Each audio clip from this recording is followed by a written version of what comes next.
इस धरती पर रहने वाले प्रत्येक प्राणी की एक ही मनोदशा होती है, अपने को बेहतर बनाने की।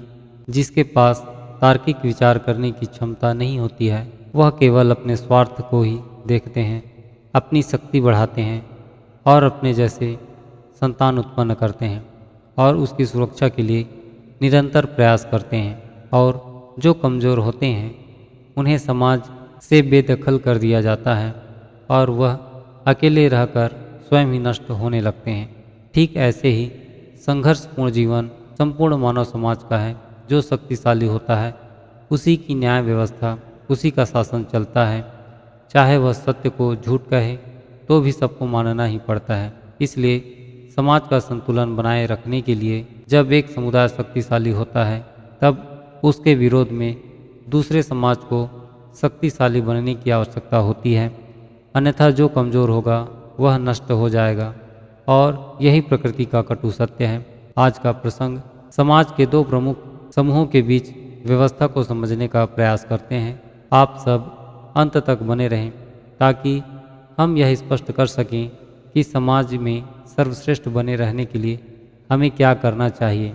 एक जो समझदारी भरा काम करते हैं और दूसरा वह जो अपनी जिम्मेदारी एवं ज़रूरतों के प्रति लापरवाह होते हैं। संसार के सर्वश्रेष्ठ नीति ब्रह्म कहलाती है। इसके पश्चात ना ही ज्ञान की आवश्यकता होती है और न ही शरीर की, और जो इसके सिद्धांतों पर चलते हैं उसे ब्रह्मवाद कहते हैं। और जब यह शारीरिक एवं मानसिक विकारों से ग्रस्त होकर अपने इंद्रियों से वशीभूत व्यक्ति का चरित्र स्वार्थ में बदल जाता है, तब इसे हम ब्राह्मणवाद कह सकते हैं। परंतु वह भी अपने स्थान पर सही है, क्योंकि संसार के प्रत्येक जीव को अन्न एवं जल की आवश्यकता होती है और यह संसार परिवर्तनशील है। जो जीव इसे संग्रह करके और अपने भविष्य एवं परिवार के लिए सुरक्षित करने में सक्षम हैं, वे चतुर एवं समझदार हैं। और जो लोग अपने अन्न एवं जल की व्यवस्था नहीं कर पाते हैं और स्वयं भूखे तरसते हैं, ऐसे लोगों के द्वारा कहीं न कहीं ऐसी चूक होती है जो समाज की व्यवस्थाओं से बलपूर्वक लड़ पाने में समर्थ नहीं होते हैं और उनकी बौद्धिक क्षमता भी अन्य के मुकाबले कम होती है। ऐसी स्थिति में कौन भला अपना पेट काट कर दूसरे का पेट भरने के लिए दानदाता बनेगा, जबकि स्वयं की स्थिति भी उनके ही जैसी है और वे दूसरे पर आरोप लगाते हैं, और यह सही नहीं है। अपने लिए अन्न एवं जल की व्यवस्था करना प्रत्येक प्राणी का मूल कर्तव्य है, और जो नहीं कर पाते वे दूसरों के ऊपर आरोप लगाते हैं। यह मूर्खतापूर्ण बातें होती हैं। संसार का यह प्रत्यक्ष नियम है, चाहे वह जीव जंतु में हो, चाहे प्रकृति में हो, चाहे मानव जाति में हो। जो अपने आसपास से बेहतर होता है वही सर्वश्रेष्ठ कहलाता है, क्योंकि उनके पास जो बुद्धि एवं बल होता है और समय का जितनी सटीकता से उपयोग करना जानते हैं अपने बेहतर जीवन एवं भविष्य के लिए, और जो योजनाएं अपनी आने वाली पीढ़ी के लिए तैयार करते हैं, हमें उनसे सीखना चाहिए।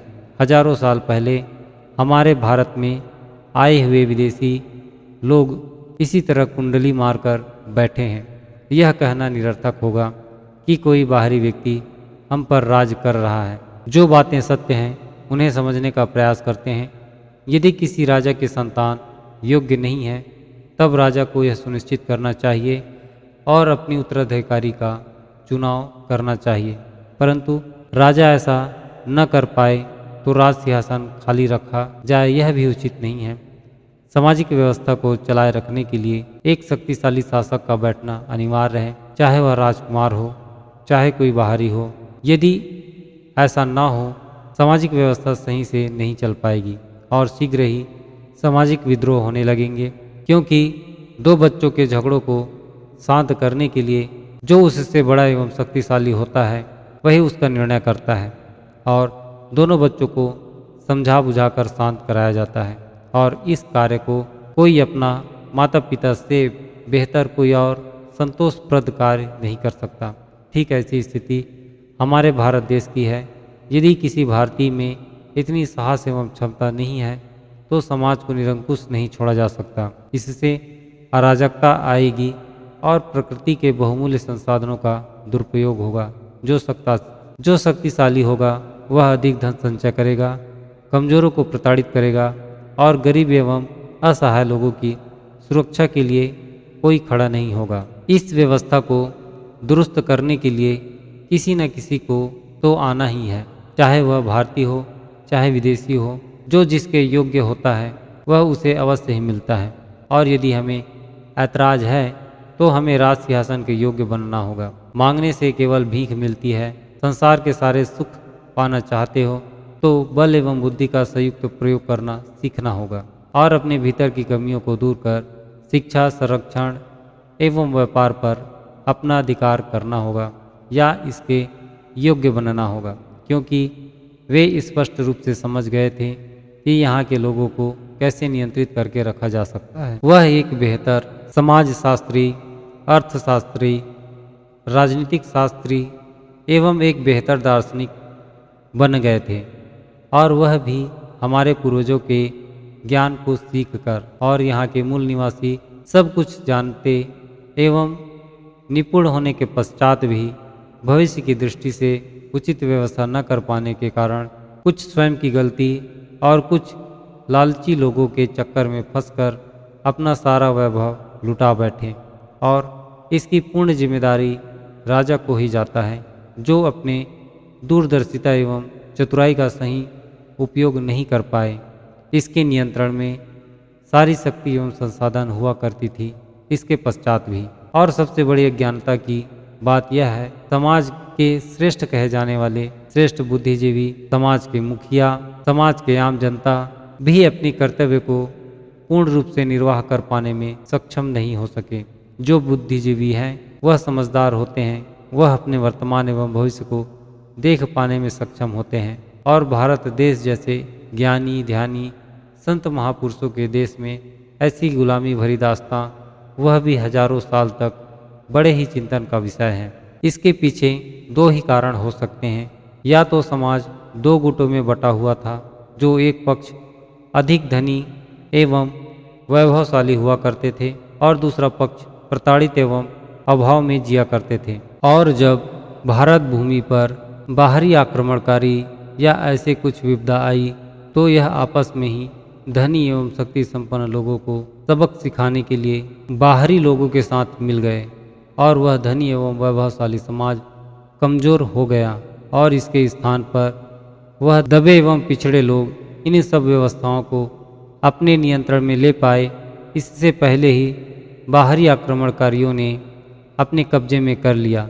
भारत भूमि की अथाह साधन संपत्ति एक हाथ से दूसरे हाथ पर स्थानांतरित हो गई, परंतु जो समाज में गरीब एवं असहाय थे उन्हें कुछ भी नहीं मिला, और जो पहली स्थिति थी उससे भी बदतर होने लगी। यदि हमारे समाज भारतीय मूल के धनी एवं वैभवशाली लोग अपनी मर्यादाओं पर रहते और अपने अहंकारी एवं लोभ विलासता के मद में चूर हो गए अपनी मर्यादाओं को चकनाचूर न करते और अपनी सुरक्षा सुनिश्चित कर पाने में चतुराई दिखाते एवं ठोस कदम उठाते, तब हमारी ऐसी वैभवशाली भारत भूमि पर विदेशी राज ना करते, और यही गलती हमारे वैभवशाली साम्राज्य का विनाश के कारण बनी। स्वार्थी समाज इंसानों की इस कमजोरी को अच्छे से जानने समझने के पश्चात इसका समुचित लाभ उठाकर आज भी मनुष्य एवं भारत के प्राकृतिक संसाधनों पर उच्चतम स्थान पर काबिज हैं। जिन लोगों ने इस रहस्य को समझा है, वह निम्न जाति का हो या उच्च जाति का हो, अपने लिए व्यवस्थित एवं सुरक्षित स्थान बना पाने में सक्षम हुए हैं। जिन ब्राह्मणों को आज हम अपमानित एवं गालियाँ देते हैं, उनमें भी कई ऐसे लोग हैं जो भीख मांगने पर मजबूर हैं, और कुछ निम्न एवं दलित कहे जाने वाले जाति में से कुछ लोग ऐसे भी हैं जिनके पास अरबों एवं खरबों की संपत्ति के मालिक हैं, और दलित के ऐसे भी परिवार हैं जिनमें सारे सदस्य सरकारी नौकरी करते हैं और सभी सदस्य सरकारी अफसर हैं। उनके पास अच्छा खासा व्यापार है। यह बातें हम सब गरीब लोगों को सोचना चाहिए कि वह दलित व्यक्ति ने ऐसा क्या किया जो इतनी संपत्ति के मालिक बन पाने में सक्षम हुए। किंतु जो लोग इन सब रहस्यों से अनजान हैं, वह आज भी अपने हक के लिए दर दर भटक रहे हैं एवं अपने अधिकारों के लिए लड़ते लड़ते यह भी भूल गए कि हमें किन लोगों से विरोध करना है और किसके साथ मिलजुल कर रहना है। ब्राह्मण एक विचारधारा अपने को श्रेष्ठ बनाए रखने के लिए साम दाम दंड भेद की नीति का बखूबी उपयोग करना जानते हैं। समय एवं परिस्थिति के अनुसार अपनी नीतियों एवं सिद्धांतों में परिवर्तन करते रहते हैं। जैसे प्रकृति में ऐसी व्यवस्था है, 12 महीना एक जैसे स्थिति नहीं रहती है और सभी को जीवन देने के लिए कभी तेज धूप होता है, कभी पानी अधिक गिरती है, कहीं पर सूखा होता है, कहीं पर हरियाली अधिक होती है, कहीं पर ठंड रहती है। इस प्रकार यह प्रक्रिया निरंतर बदलती रहती है। जो इन सिद्धांतों को समझकर अपने जीवन में बदलाव करता है, वह कभी भी दुखी एवं उनके पास संसाधनों की कमी नहीं हो सकती। और जिन लोगों ने इस रहस्य को जाना समझा, उन्होंने स्वयं की स्थिति में सुधार लाया और अपने परिवार एवं वंशजों के लिए एक सुनिश्चित व्यवस्था कर पाने में सक्षम हुए। समाज को समझते हुए एक ऐसे चक्रव्यूह की रचना हुई जहाँ जहाँ पर प्राकृतिक संसाधनों का स्वतंत्र स्रोत है, जैसे ज्ञान, व्यापार, स्वयं की सुरक्षा नीति पर अपने लोगों को बैठाते गए और इस बीच में किसी दूसरे समाज को घुसने नहीं दिया गया। और इसका तोड़ आज तक कोई नहीं ढूंढ पाया है या ढूंढना ही नहीं चाहता। यह एक बहुत बड़ा अवरोध है जिसे तोड़ने के लिए एक विशाल जन समुदाय जो स्वयं को प्रताड़ित मानते हैं एकत्र होकर सामना नहीं करेंगे, तब तक यह अवरोध टूटेगा नहीं। और समाज में कुछ लोग ऐसे भी हैं जो गधे एवं कुत्तों की तरह जीना पसंद करेंगे, परंतु एक भेड़िए एवं जंगल के राजा शेर की तरह खुलकर जीना पसंद नहीं करना चाहते, क्योंकि अधिकांश लोगों की मानसिकता यही है, कोई आएगा और हमारे लिए लड़ेगा। यह भ्रम आप जितनी जल्दी तोड़ सको आपके लिए बेहतर होगा। जब बच्चा छोटा होता है तब एक माता अपनी कोई परवाह किए बगैर अपने बच्चों का लालन पालन एवं सुरक्षा प्रदान करती है और अपने बच्चे को बड़ा करने के लिए अपना सब कुछ न्यौछावर कर देती है। और जब वही बच्चा बड़ा होकर अपने पैरों पर खड़ा होने में सक्षम होता है, तब उसकी माता उस पर अधिक ध्यान नहीं देती और फिर समाज में लड़कर आगे बढ़ने के लिए अकेला छोड़ देती है।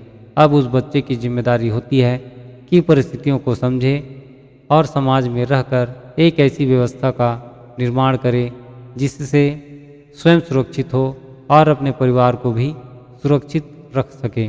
और यदि वह बच्चा बड़ा होने के बाद अपनी जिम्मेदारियों से पीछे भागता है, अपनी मनमानी करता है, तो भला सोचिए एक हष्ट पुष्ट शरीर वाले व्यक्ति को कौन बैठाकर खिलाएगा। हाँ, इतना अवश्य हो सकता है, मांगने पर भीख मिल सकती है और इसके बदले घोर निंदा एवं अपमान सहते हुए यदि किसी इंसान को यह सब मंजूर है तो कोई बात नहीं है, अन्यथा वह बच्चा अपनी पहचान बनाने के लिए संघर्ष करेगा। और यही जीवन का वास्तविक सत्य है। एक पक्षी से इस तथ्य को समझने का प्रयास करते हैं।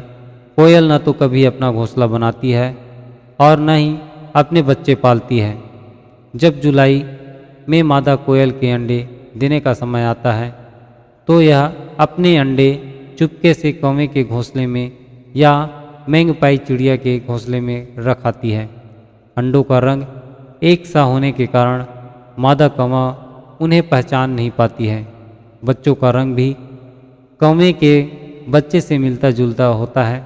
इस कारण जब तक कौवे व कोयल के बच्चे बोलने नहीं लगते, अपने को चालाक समझने वाला कौवा उसमें भेद नहीं कर पाता। दूसरी तरफ वैज्ञानिकों का कहना है कि कोयल लड़ाकू पक्षी है। वह कौवे को डरा धमकाकर अपनी मादा के अंडे कौवे के घोंसले में रखवा देता है और बेचारा कौवा कोयल के डर से उसके अंडे सेता है। वह उसके बच्चे पालता है।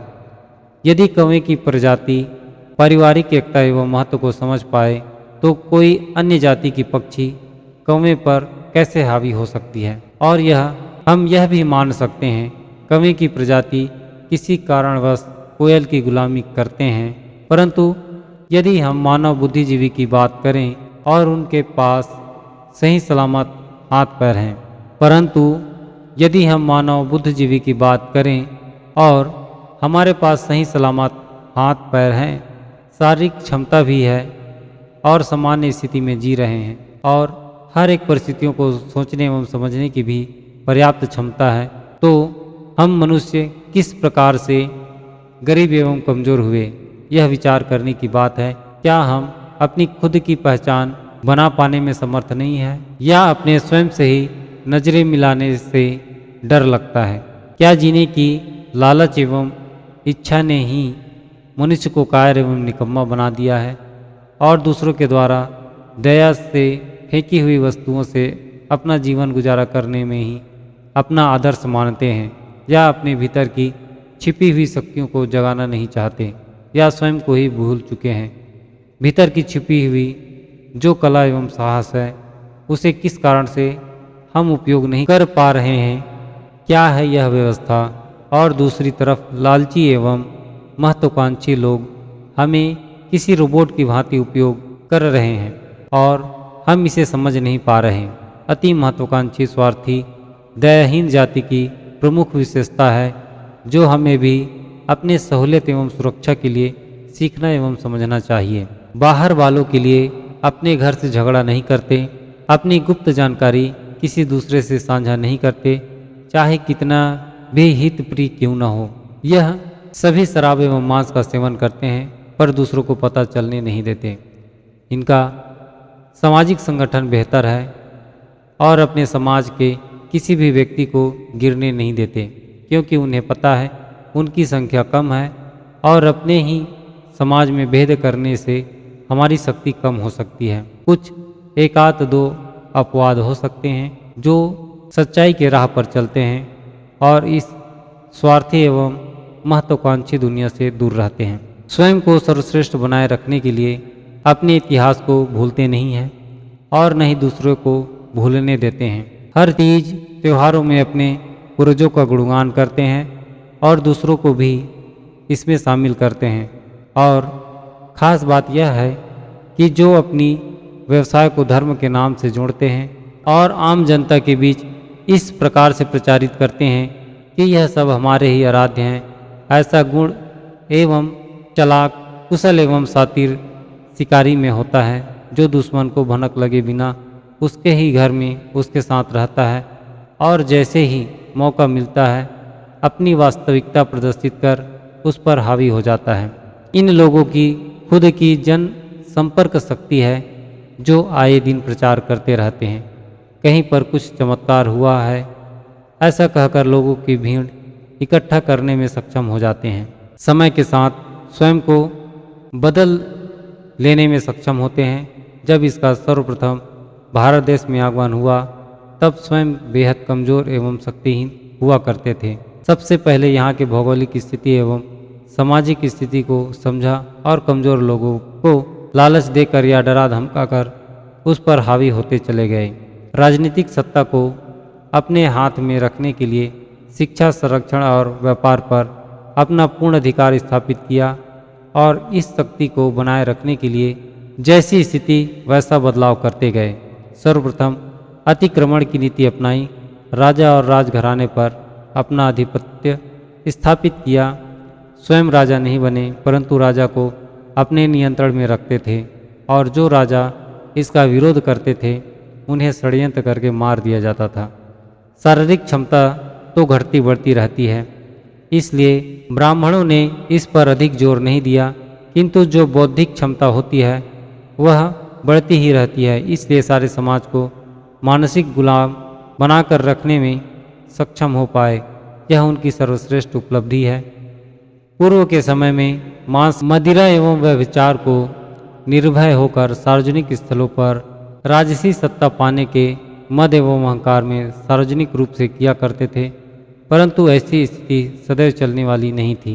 इसलिए इस कार्य को पर्दे के पीछे करने लगे और इसका सबसे ज़्यादा भोग करने वाले शक्ति संपन्न, धन एवं बल और इससे ऊपर ज्ञान एवं बुद्धि से श्रेष्ठ परंतु निरंकुश समाज के द्वारा किया जाता था। सारी जनता को दबाए रखने के लिए ईश्वर और अवतारवाद एवं पारलौकिक शक्तियों का डर दिखाकर अपने लाभ के लिए कानून बनाए और जो इसका विरोध करता उन्हें सार्वजनिक तौर पर इतनी पीड़ा दी जाती कि देखने वालों को इतना भय रहता कि इनके विरोध में कुछ भी बात करने एवं कहने की कल्पना भी स्वप्न में भी नहीं सोचते थे। मनुस्मृति पुस्तक इसके प्रत्यक्ष उदाहरण है। यह इस पुस्तक के वास्तविक न्याय व्यवस्था को पूर्ण रूप से बदलकर आपराधिक लोगों के लिए बनाए गए कानून आम जनता के लिए प्रयोग किए जाने लगे। कुछ भी हो सकता है, हम अपने शरीर के जिस वस्तु रहस्य को नहीं जानते उसका डर दिखाकर मरने के बाद तुम्हारी आत्मा दुख पाएगी। इसलिए जीते जी जितना दान पूर्ण करना है कर लो। यह इनका कभी न खत्म होने वाला व्यापार है। परंतु वर्तमान में कुछ जागरूकता आई है। कुछ लोग मानते हैं, कुछ लोग नहीं मानते हैं। परंतु इस विशाल देश में अज्ञानी एवं मूर्खों की कोई कमी नहीं है जिसका लाभ वह बखूबी उठाते हैं। जीवन में एक न एक बार हम इन मूर्ख लोगों के झांसे में आ ही जाते हैं। यह सारे तथ्य उन लोगों के लिए बेहद उपयुक्त हैं जो आगे बढ़ने की ख्वाहिश रखते हैं और सिर्फ आगे बढ़ने की इच्छा रखते हैं। उन्हें किसी भी हालत में सर्वश्रेष्ठ स्थान पर बैठना है और इसके लिए कुछ भी करने के लिए तैयार है। ना ही इसके पास कोई व्यवहारिकता होती है और न ही प्रकृति के प्रति एवं आम जनता के प्रति प्रेम होता है। अपने से कमज़ोर लोगों को कुछ नहीं समझते और इसके विपरीत यह उन लोगों के लिए घोर नरकवास के जैसा है जो अपने बल बुद्धि का उपयोग करना नहीं जानते या प्रयोग करना ही नहीं चाहते, समय का सही उपयोग करना नहीं जानते, थोड़ी सी उपलब्धि से संतुष्ट होते हैं और उसी का अहंकार करते हैं। जो व्यक्ति दूर की सोच नहीं रखते, तुरंत कमाओ तुरंत खाओ की नीति अपनाते हैं और किसी दिन अधिक कमाई होने पर उसे बचाने के बजाय खर्च कर देते हैं। जिस वस्तु की हमें कोई अधिक आवश्यकता नहीं होती है उसे भी हम अपने घर में रखते हैं अपने शौक़ के लिए, और वास्तविकता यह होती है कि हमारी कमाई शौक़ पालने जैसी नहीं होती है।